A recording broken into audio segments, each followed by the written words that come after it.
Yo. Aubrey Edwards, Tony Schiavone. We bout to party. We bout to party.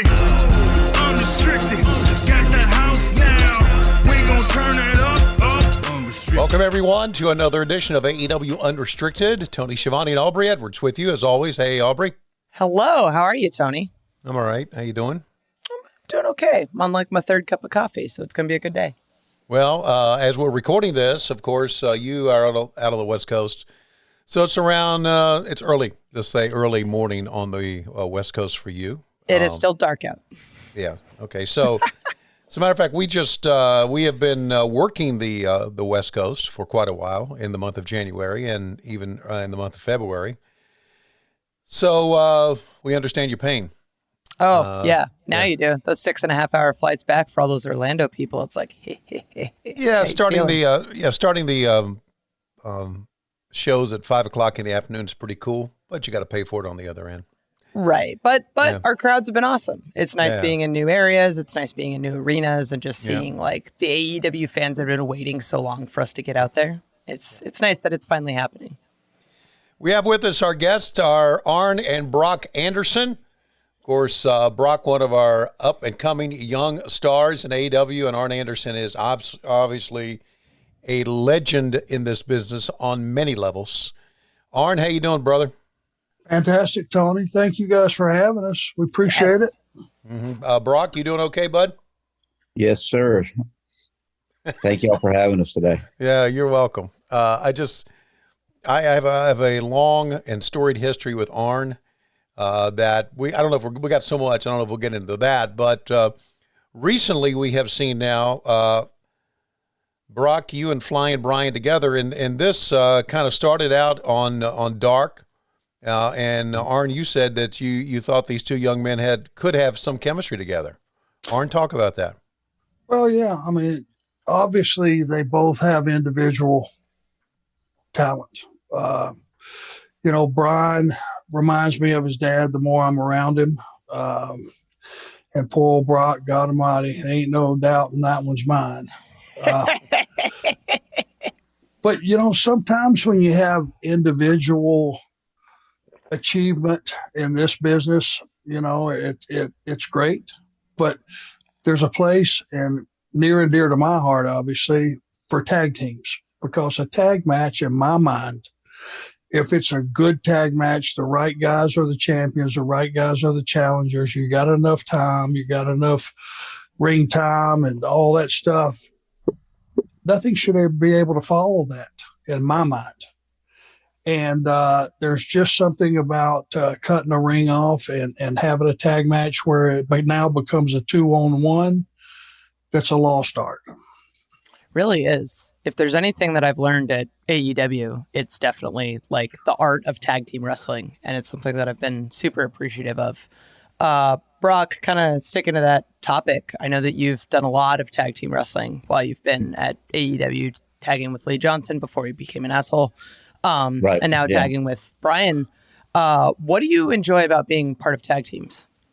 I think with both tag teams so far, I've lucked out that sometimes you see tag teams and they don't work because you got two guys who have the exact same style. And it becomes very predictable, very understanding. So I think with me and Lee, before he just called an audible, went his own way, still ain't talked to him. I don't know what that's about. Jerk. For that, and now with Brian, me and Brian have tagged a couple times outside the company. And in those couple matches, we found that we have different styles where I'm more the ground pound, just no nonsense. He can come out of he's a wild card. There's no other way to say it. You don't know what's coming. There's a screw loose somewhere. He ain't working with a full deck. So you'd never know what's coming.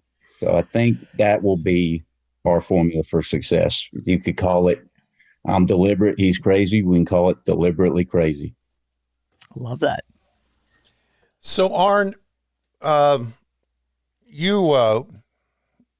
were known, obviously, in your years in the ring as one of the greatest workers. The Four Horsemen were legendary, but you also had some of the greatest promos ever. Now, do you talk to Brock about working on his promo skills and how important that is? Well, believe it or not, I have not suggested even to Brock anything to say but his promos. Oh.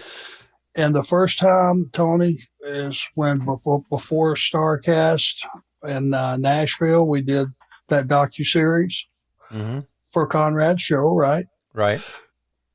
That was the first time I had ever heard Brock do any discussion at all, promo or otherwise, about the wrestling business. And I was sitting in the room with David Crockett, myself, Conrad, the guys that were producing it. And Brock went on this diatribe, pretty much giving the history of Jim Crockett Promotions. And I'm kind of glancing around the room and their jaws are starting to drop. And even though he's my kid, and I'm just going to say it, when it was all said and done, I went and I looked right at Conrad and went, Jesus. I had no idea. And if you haven't seen it, it's worth a trip back to watch it. Right. Because that's the first time he's ever had a wrestling quote, promo, quote, anything or interview about the wrestling business. And I couldn't believe how well spoken he was. I couldn't believe how articulate he was. And it's easy to be funny and be a smart ass. I mastered that decades ago. I'm good at that. Yes, you are. And you're also tough, which means we can't even call you on it. And I just sat there when it was all said and done. I went, wow. And Conrad, same thing. David Crockett, same thing. I just think that speaking to the audience instead of cutting a promo on them or at them or talking at them, you talk to them. And even though the message sometimes doesn't resonate as far as, they want to spit it out, it's okay. It's you, and it's a lot better than anything that I grew up on with, Tony, and you grew up with. Back in the day, it was some screaming and hollering and spitting, and I just figured out, I wasn't going to convince anybody of anything that way. But if you can get through them and break through and give them something in their everyday life that they can relate to, then you can connect. And I think Brock already has that ability, and can't wait to see it. But no, I haven't said, hey, this is what I said and you should say something like this. Nope. Wow. Okay. So now I got to ask Brock, where did this come from? Like, have you been practicing behind the scenes, just watching your dad? Like, where did your promo skills come from? Because clearly this is something that's like, whoa, exciting. No, I don't practice. You won't see me in the mirror or anything. Most of the time I don't know it's happening, which is probably a good thing. So I don't have time to think about it and get in my own head or anything. So I just try and think of a couple things that I want to get across. I've always tried to use a wider vocabulary. So I think that's an asset. So I think I try punctuating those go homes with those words. And yeah, it's not, I think just watching, I don't know if it's through osmosis or subconsciously, but I think just being around him my whole life and then watching old clips, I don't know if I pick up the same flavor almost. I've heard that a couple times, but yeah, I don't have any game plan or rhyme or reason or anything.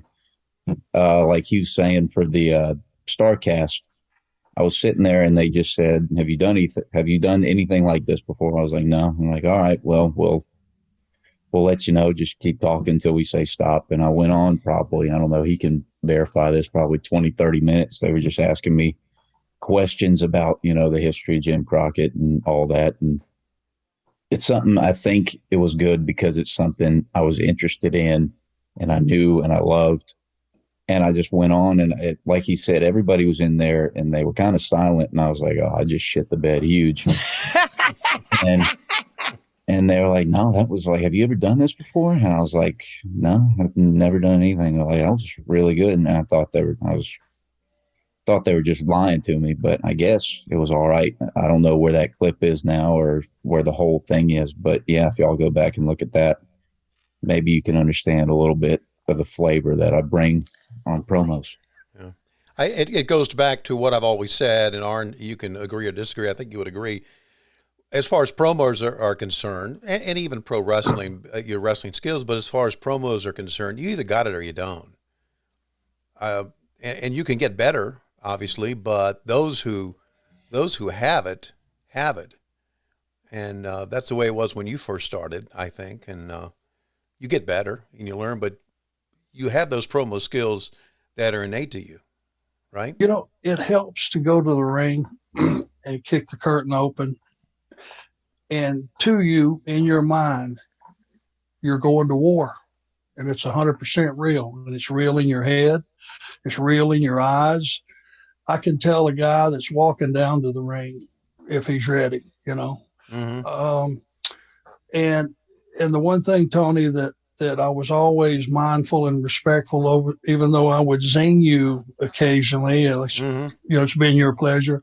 Mm-hmm. I appreciated your professionalism, and I knew not to step on you. You were going to either make me look really, really good mm-hmm. or really, really bad. And you're a professional out there to do a job. You know, so many times I see guys that don't utilize that time they have. You're in the ring with Tony Schiavone, for God's sakes. He's the voice of the last 30 years or more. Guys that would just let you lead them, if they would, and get to the points other than go off on a tangent on their own and get lost. And right. and one thing that just bothers me, and I'll just say it, when a guy takes a mic away from you and starts walking around the ring, mm-hmm. going into business for himself, mm-hmm. what does Tony Schiavone do? I waddle out of the ring. Stands there with his hand on his pud. Mm-hmm. And that's such a waste of time. Put his thumb up his ass and leave. It's such a waste of, resources. Guys, please let this man lead you. He knows what we're trying to get across. Let him lead you. Let him help you. Let him make you a star. Right. So absolutely right. Yeah, I appreciate that. I never have a problem with guys taking the microphone from me. You know how I am. I'm just there to try to help them. So if they wanted to take the microphone, but I get what you're saying, Arn. Let me get to this question, Arn, and then Aubrey, you can pick up on the next one. When you first came to AEW, how did you first hear about AEW, and how were you approached about coming on board?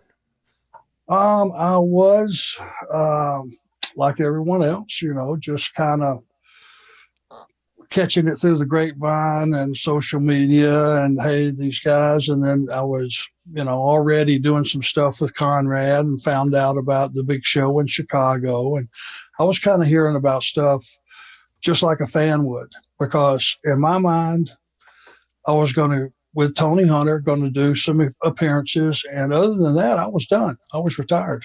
I was going to have to take another route with Brock. And I get a call from, lo and behold, Cody Rhodes. And he said, Dubs, he always called me Dubs. Don't ask me, hey. And he said, we got something special going on here, man. We got some young guys that you've never seen or don't know who they are probably, but there's some real gung-ho people. We got a hell of a crew assembled. Aubrey, you would have been one of those that I discovered upon walking in the door, that everything just had a different feel to it. And he said, I want you to come up and, just kind of be backstage at this first show and, see what you think and all that. And da-da-da-da-da-da. And I said, well, yeah, I could do that. And I just, for the first time in a very, very long time, I was in a wrestling environment that it was okay to be a pro wrestler, number one. Number two, it was okay to smile again and walk around and bullshit with some of the guys that you knew. It went back to the territory days almost. And it was, there was a bunch of young guys, but I saw these guys, man, bending over backwards and jumping through hoops for the audience. And it was, I just kind of got a feel that this is a different deal, totally. And it was refreshing. I love that. I love when people say like refreshing and new and different, and finally being able to just kind of be open and enjoy wrestling for what it is. We're talking to Arn Anderson and Brock Anderson here on AEW Unrestricted. Hey, newsflash, guys. You know that Valentine's Day is almost here, and by the grace of Cupid, our friends at Manscaped are coming with the best tools to get your boys downstairs ready for the special occasion. And I'd like to propose making February 13th National Shave 'em Day. You know what I'm talking about. Get lucky this Valentine's Day. Join the 7 million men worldwide who trust Manscaped, the leaders in waist grooming, below the waist grooming, that is, with our exclusive offer. Go to manscaped.com and use code AEW for 20% off and free shipping. How about that, Aubrey Edwards? Oh my God, the holidays went so quickly. Do you remember the care package? Yes. All the best tools for the job. Platinum package for Manscaped. All-encompassing package that every guy needs in their life, especially coming up with Valentine's Day. Headliners, Lawnmower 4.0, the trimmer with advanced skin-safe technology, reduces cuts and nicks on your most delicate of places. Even has a 4,000K LED spotlight so you can shave anywhere, wherever your heart desires. Did I mention it's waterproof? Yes, you did. Go bzz, anywhere your heart desires. That's right. All these products are certainly endorsed by Tony Schiavone because I use Manscaped every day, because I use the crop mop, I use the crop preserver, I use their deodorant. They even have, are you ready for this? They even have lip balm for you. So guys, they've got you covered. And don't forget, gents, no date night is complete without the signature Manscaped cologne. It's guaranteed to put her in Cupid's chokehold. Oh boy. Oh boy. I can say as a lady with personal experience, your ladies will thank you. Your own body will thank you. Get 20% off and free shipping with the code AEW at manscaped.com. 20% off, free shipping, manscaped.com. Just use the code AEW. Join Cupid and shoot your arrow with Manscaped this Valentine's Day.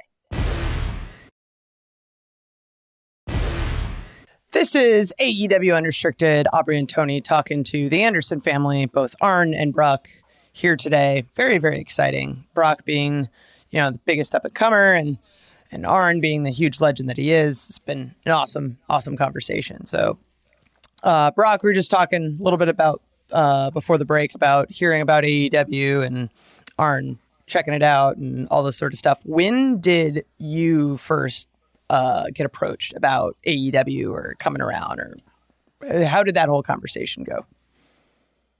So we got to backtrack a little bit.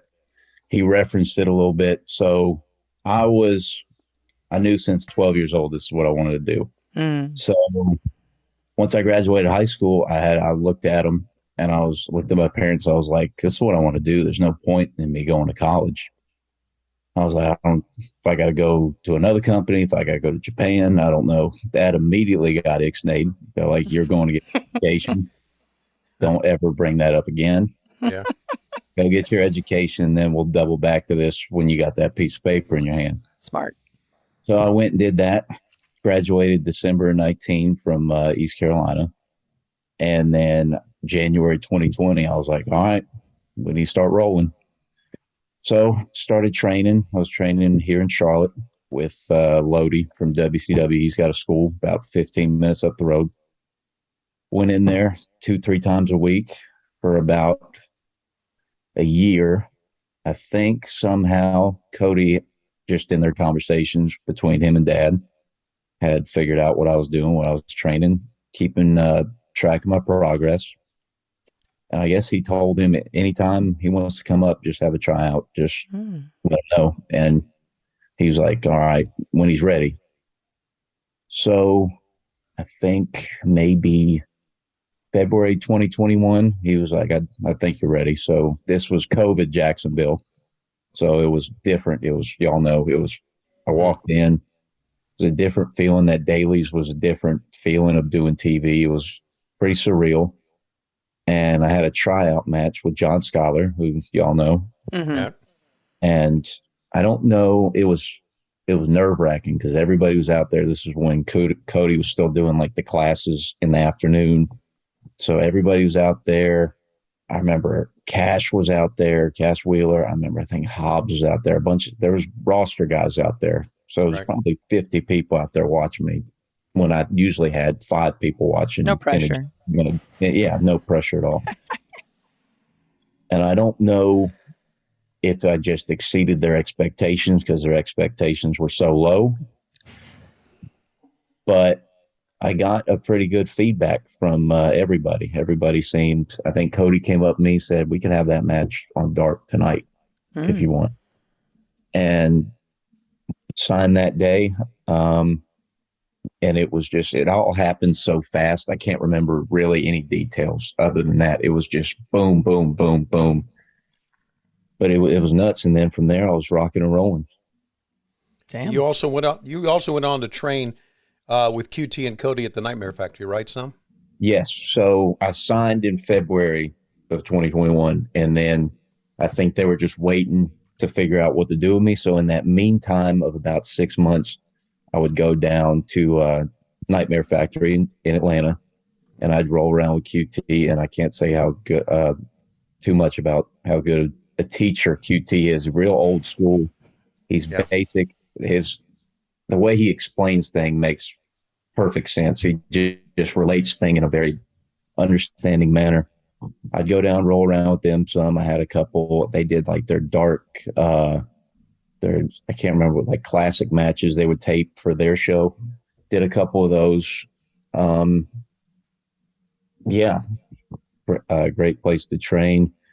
And then trying to think where else. Yeah, that's it. That's it. All right. Oh, I remember during these times that we're going and, to Atlanta and going to school and all that stuff. Now he had started coming to TV, and that was every week.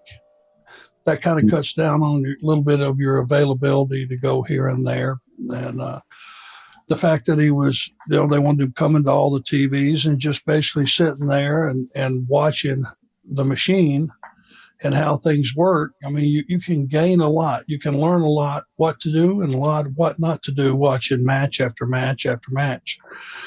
And no disrespect to anybody, but you've got to sit there in this business.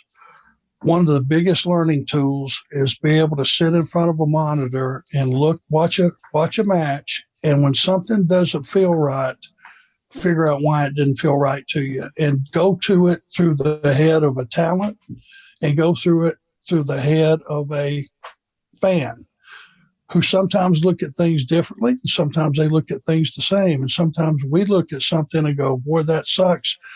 And the roof will come off. And you start going, well, maybe I'm not as smart as I thought I was. Oh, shit. Of course I am. Maybe there was another reason they popped. Well, yeah. And like to that point, didn't even think of that. So we're going to TV every week from February to June till I debuted. So we're out there.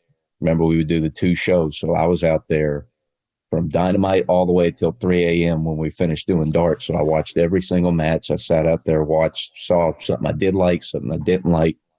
I learned. It was a good thing it was a good tool to learn, seeing like, okay, there's that and that. And they're working in front of nobody on those tape shows.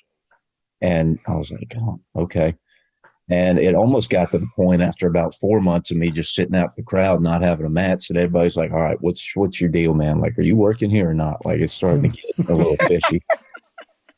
But Tony masterminded this deal. Well, okay, all the extra talent, when they're not working, go out and be a crowd. And let me tell you something. Taking bumps in an open air arena in February is painful. Yeah. And even those 25 or 40 or however many people that were doing double duty and becoming audience members made it so much. That reaction of just that few people made all the difference in the world. He kept people working through the pandemic. People didn't get way behind that, needed to be out there every week. It was just a brilliant move. So we got to give him credit. And, Brock was watching as a fan, and he was clapping when you're supposed to, and he was booing when you were supposed to, but mostly it was just helping the product. And, in his own way, that was paying dues because it was freezing out there some of those Wednesdays. Right. I don't know the talent realized how important what they were doing was during that time. It was just, it gave us an atmosphere, although it was small. It gave us an atmosphere that we really didn't have, and it helped out a great deal, as Brock, as you know, it really did. Arn, I want to do a kind of a little about face here. You grew up in Rome, Georgia. You always wanted to be a wrestler. Is that true? From day one, okay? It's a long and storied history of how you got from where you were starting to the studios and TBS where you became a big star. Take us through that journey, kind of an abbreviated journey of that. Well, as you know, the business was something else entirely. Right. It was a closed society. Sure. It was a bit of a cult. Right. There was no one that you could walk up to and ask, or there was no yellow pages where you flipped to and went, okay, want to be a wrestler? Dial 1-800 this. Right. We started off working with Ted Allen. I met him over running laps around the stadium that I played high school football in after I was working out one day. And it's the same day that the Georgia Championship Wrestling was in town.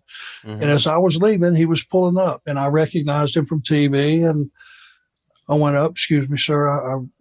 My name is, Marty Lundy. I just want you to know I love what you do. And I don't know how to ask it, but other than just ask it, how would a guy like me, do what you do? Now, if that would have been me in the role reversal, I'd have went something like, well, you can't do what I do, dipshit. Beat it. But he wasn't that way. He was, well, hey, you're a big guy, give me some backgrounds. Wrestle in high school. Yes, sir. Played football. Yes, sir. So, well, let me give you my number and you come up with $500 and I'll work out with you. Well, I thought it was like, no, come on. Yeah, right. It's a scam. It can't be. It's going to rob me. But what do you do? He says, I'll meet you. Okay, somewhere. I got a ring set up. You drive down to Cartersville a couple times.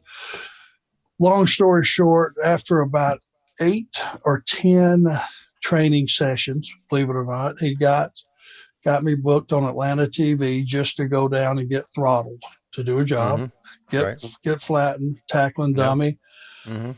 And I went back through the curtain and I just went, even though I had gotten absolutely nothing in the match, nothing. I got my entrance and that was off TV. Mm-hmm. And then I got my exit limping horribly. Mm-hmm. And they said, okay, we'll use you back next week. The next week, Bob and Brad Armstrong were the opponents. Okay. And I got to work with them, with another partner. And for some reason, Bob just said, hey, what's your history? Where are you from? Rome, up the road. He was from, we're kind of neighbors. He was from Marietta. Right.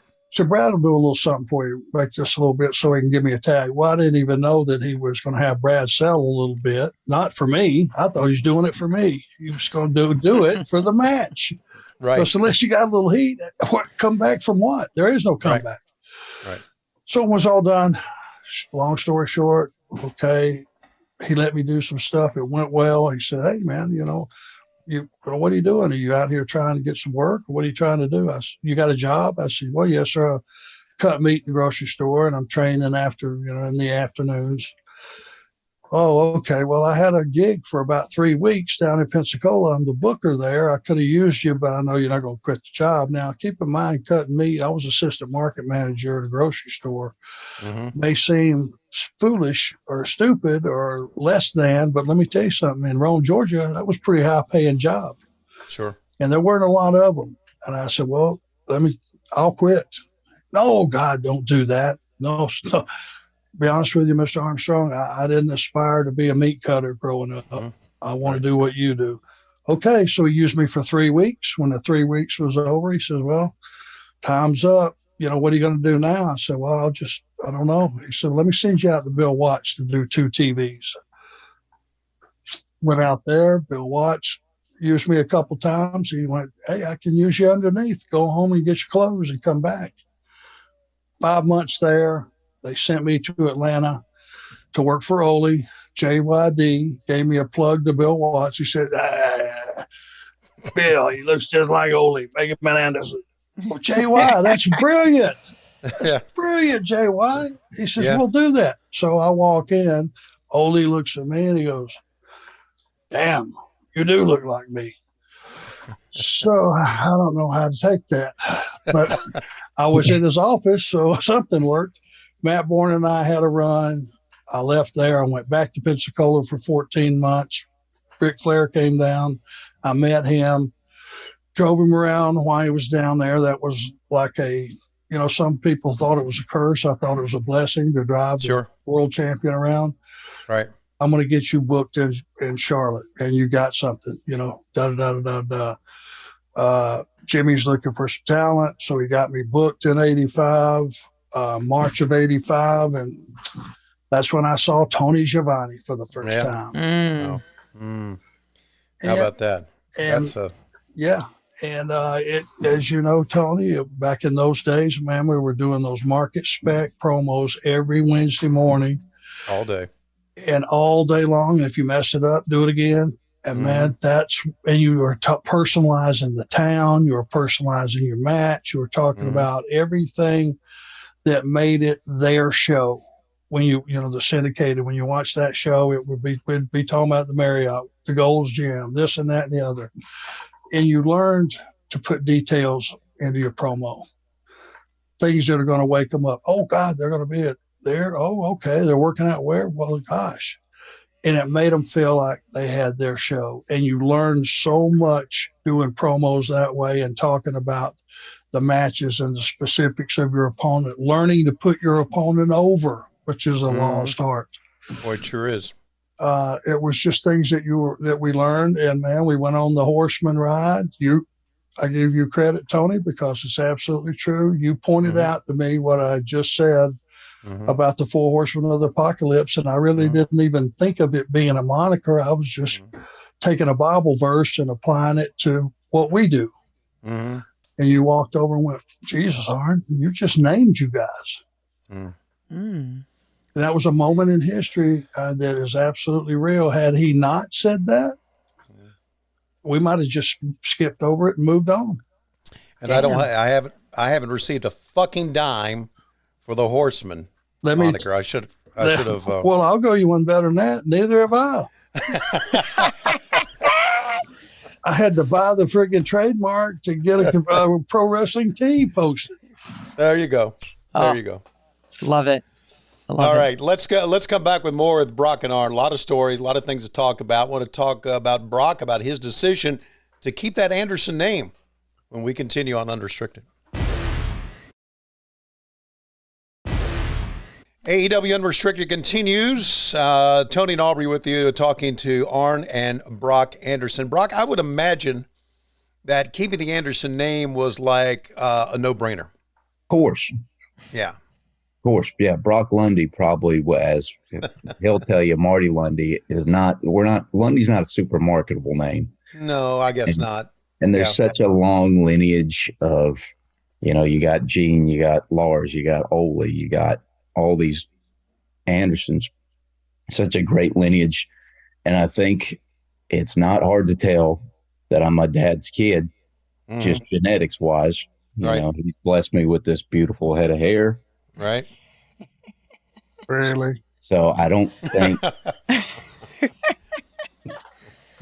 anybody would have been buying Brock McGillicuddy. So okay, Anderson was a no-brainer. All right. You mentioned that you wanted to go right into wrestling, but you went to East Carolina. You got your diploma. Yes, sir. Or your degree. What exactly and of course I've known your mom forever, and when you told her that you wanted to be a wrestler, did you tell mom and dad? Do you remember that moment you told mom and dad together, or you just told dad first and then dad told mom? Did you approach mom with it, and what did Aaron have to say? I don't ever really remember having like a flat out sit down conversation. I just remember, I think I started asking questions, like specific questions that the average viewer wouldn't ask. We would be sitting. So growing up in a wrestling house, you watch all the wrestling. So Monday, Wednesday, Friday, Tuesday, whatever day they had it on, we would watch it. It would at least just be background noise at the very least when we were eating dinner. Right. And if I saw something, you know, I'd ask Dad, or I'd be like, what'd you think of that? Or like, should he have done that? Or how could he have made that better? Just specific things. Or I'd hear things on podcasts about back in the day. I'd be like, what about this guy or that guy? And he would hesitate when he's like, why are you asking that? Or what's your angle here? And I would just be like, I'm just curious. And I think finally he had to ask me one day. His recollection of me asking him is different than mine. I don't ever remember a sit down and asking him. I think my mom, I know she didn't want me to be in the wrestling business, but I think she knew that there was a strong possibility. Right. She never discouraged it, but she never encouraged it. Just being a mother and worried about my safety. It wasn't that she didn't want me to be happy or anything. It's just she's been in the bit. She's one of the few wives that has been around the entire duration of her husband's career. So she's seen everything in this business. So she knows how dangerous it can be, what bad habits can happen. So just from that perspective, I think she was not gung-ho about it. Right. I think my dad was probably, 30% about it. Right. He never discouraged it, never forced it on me though either. Let me follow up. Follow up here, Aubrey, and then you come up with the next one. What's your degree in?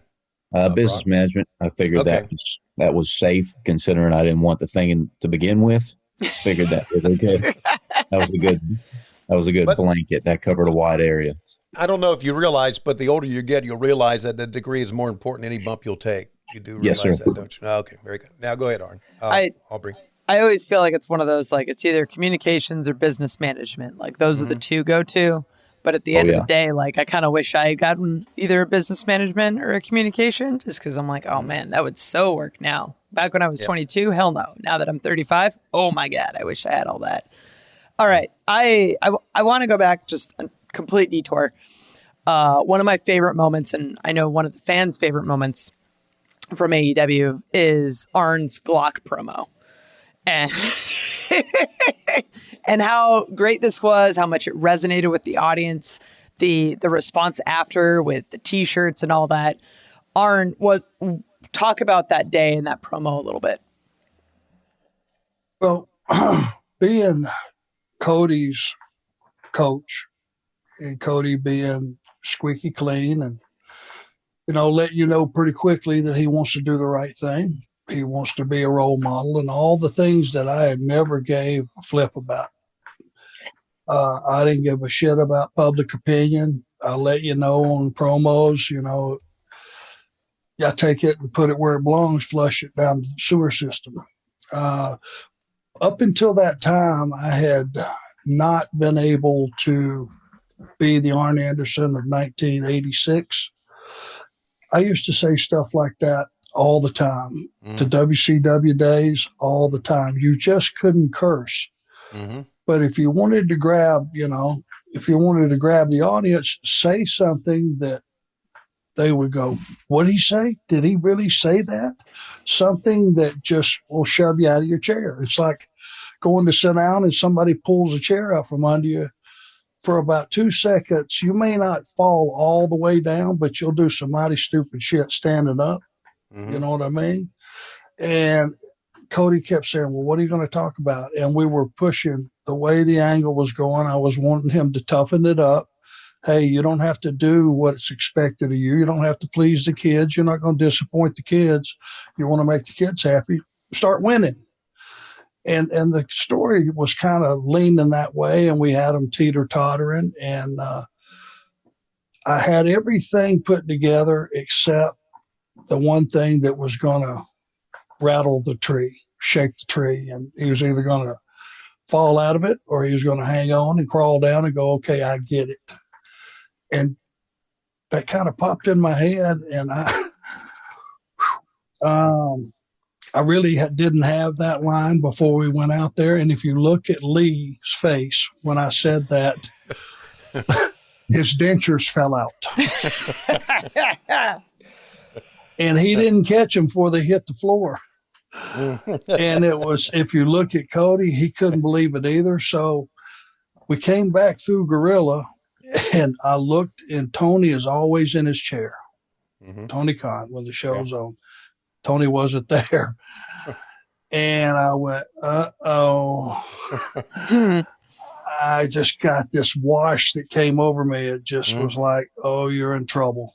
He's not there. That's not good. And I guess Aaron, who was watching at home, went, oh, God, I hope he got permission to say that. You can't say that. You know, because the promos had been sanitized with WWE. It was PG product. Right. Telling the guy you're going to spill his brains all over the concrete's a little snug. Yeah. And I don't know. I just came back through the hall, and all this young talent was looking at me like, oh my God, you just buried a bunch of kittens in the sand and ran over them with a hopper tiller. You know, it's like, oh. And it just blew up. It just took off. But it was me being me, you know. And it was so different from anything that they had heard. And it really was. It was almost, well, I guess it was disturbing to some people. Yeah. Well, it was vintage Arn Anderson. And I know vintage Arn Anderson because I held the microphone for most of them. And some of the great vintage Arn Anderson interviews, the world on a national level never saw, that we did in Wednesday, like he talked about, Arn, back in the studios at Jim Crockett Promotions, or back in the makeshift studios in the garage at Jim Crockett Promotions. We did that. It reminds me of one that you don't even remember that you said, I'm sure, because I remember your stuff better than you do. And this never aired because Jackie Crockett didn't allow it to air. Someone stole a title from you or stole a title from Tully or somebody by hitting him with the belt or something. And I brought in Arn Anderson. Arn Anderson said, let me get this straight. If I take a 2x4 and hit the president over the head with it, I'm going to become the president of the United States. Is that right? and Jackie Crockett went, no, cut. We cannot threaten the president of the United States with a 2x4 on TV. Nope. So that was vintage Arn Anderson. There's so much more, but that's the one I remember.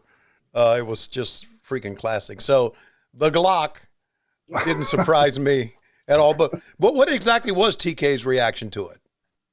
Well, he came back, and this is what he said. I said, Tony, I hope that was all right. He said, no, we're good. We're good. He said, I talked to the guy at TNT. Mm-hmm. And this is what saved my ass, I guess. Thank God must have been someone that was really in tune to the product or had some stroke or something who knew me. He said, you know what? If it had been anybody else, it would have been a different story. But for him, that's vintage. That's vintage Arn Anderson. He can get away with it. Right.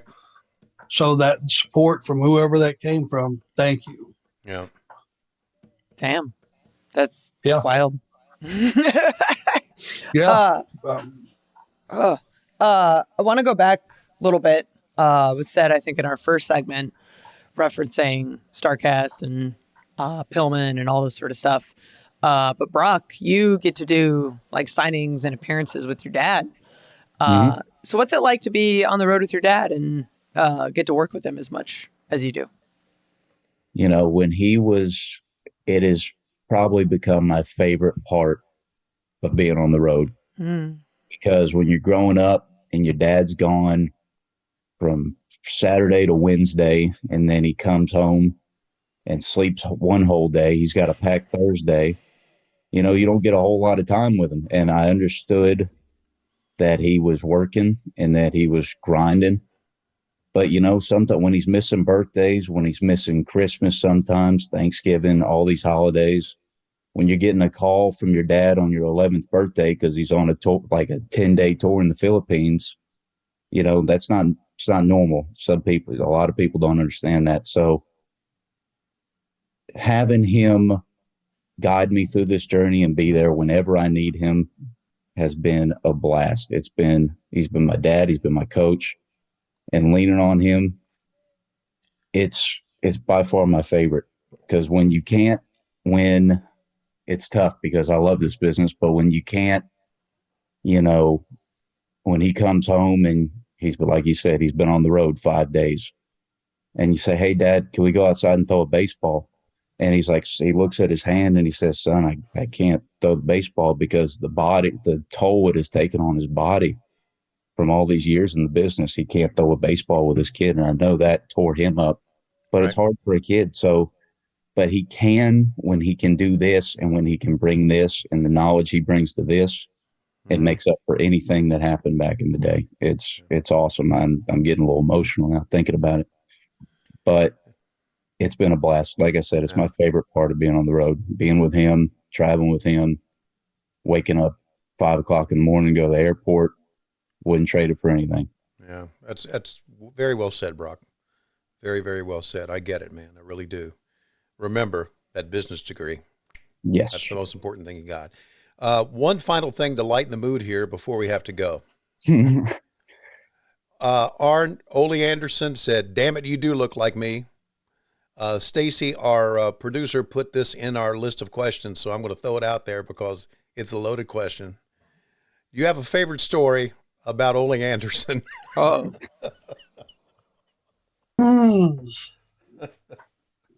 Ole was a dick. Pretty much across the board, and that included his partner that was driving him to all the towns and doing all the stuff. So this is just one of those things that you don't expect. Yeah. Really, we go into, I want to say it was like a Western Sizzling or someplace that had a salad bar. In the afternoon. Says in the afternoon before the show, you're not going to go in there and load up, but you're going to have some lunch, and that's going to be the last meal you have till probably 12 o'clock, midnight. Yeah. Because after the show, you're traveling to the next town or whatever. Right.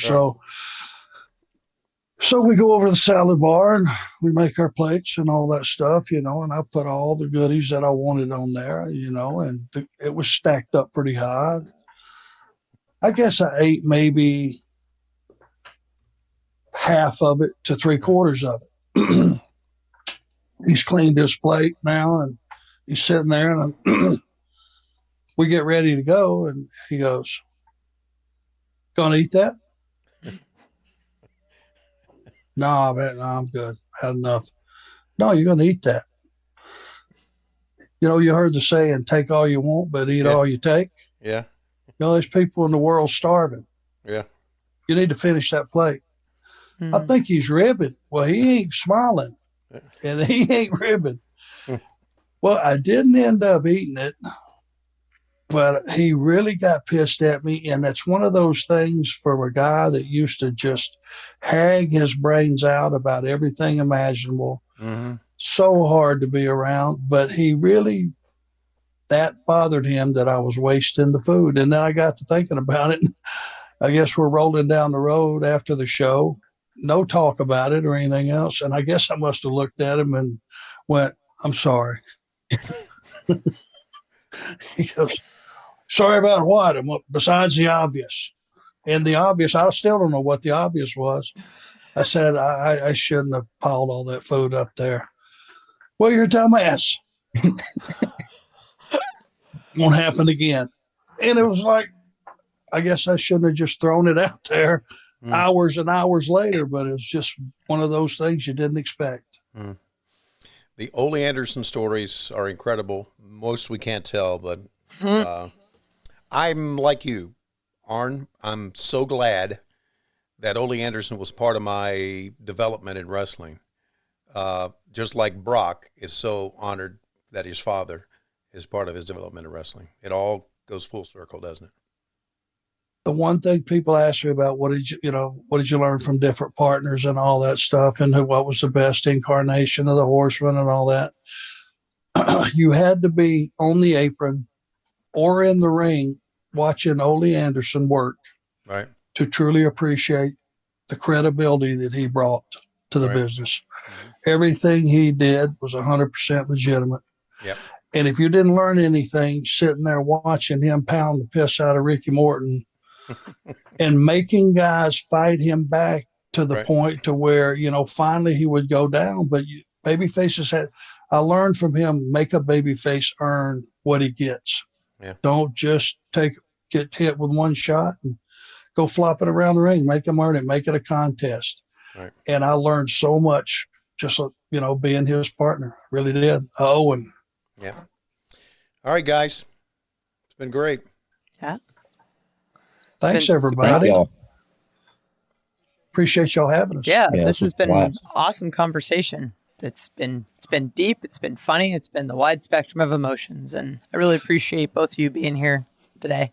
Thank you so much. Thank you. And, Thank y'all for hey, having us. Aubrey, you're groundbreaking. You're doing a great job out there. Keep it up, kiddo. Checks in the mail, Arn. Appreciate it. I didn't say I was going to pay you. I'm just going to compliment you. I'm still waiting on my check. I know, No, right? not really. We're all getting those. We're all not getting those royalties in wrestling. That seems to be the way to go. Anyway, you can listen to and follow this podcast, AEW Unrestricted, for free. Apple Podcasts, Spotify, wherever it is you get your podcasts. You can check out the video episodes on YouTube at AEW Unrestricted. Just search it in the little search bar. You can watch Dynamite on TBS Wednesday nights at 8 o'clock, 7 Central. Rampage on TNT Fridays at 10, 9 Central. And of course, AEW Dark on Tuesdays, AEW Dark on Dark Elevation on Mondays, both of those on YouTube. I am Aubrey Edwards, here with my close personal friend, Tony Schiavone. Thank you so much for listening to AEW Unrestricted.